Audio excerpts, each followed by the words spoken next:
So today we're in Maryland, and we're at the Maryland Family Network, and we're training 60 child care providers on what to do if an active shooter situation happens. I tell the folks, you're going to walk home and you're never going to look at your program in the same way, and that's okay. But when they're walking back in and looking at their doors, looking at their security, and figuring out how they can best beef up their security so it is, safer for everybody, it's pretty rewarding to see that transition over the 4-hour period.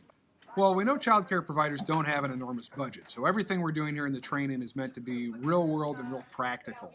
A lot of the times they'll find that they have tools and things that they need to barricade doors right there at their fingertips, and that's good. You want to be able to be flexible and adaptable and work with what you have because you never know where you're going to be when an active shooter occurs. So if you were to tell a parent before Columbine that you were going to do active shooter training for child care providers, they would have said, "You're going to do what to my child?" And completely off limits, right?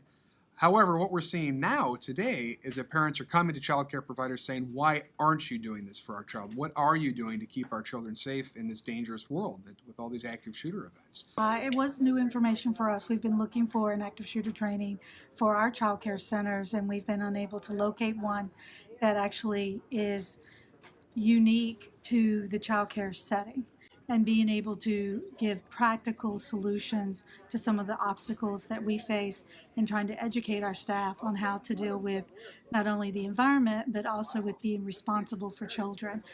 Making sure that we create a culture of safety and a culture of questioning where it's okay for staff and parents to say, "Hey, I'm sorry, I don't know you. I'm not going to hold the door open for you." Or, "Who are you? Why are you here?" We need to have that conversation. We need to be a little bit less friendly in the childcare space because we don't want to have that opportunity or that vulnerability where a bad person can slip in and get into our space undetected or invited by a well-meaning parent.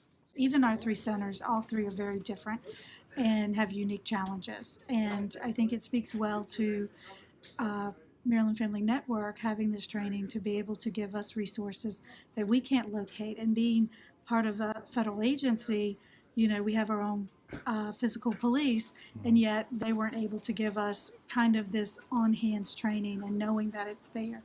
We'll definitely be reaching out and being able to show our providers the value of this training and maybe setting up opportunities for them to take it in their centers. Child care providers have a very special place in preparedness. There's a reason that when children go to preschool or kindergarten, that they know what to do, and that's really thanks to child care providers.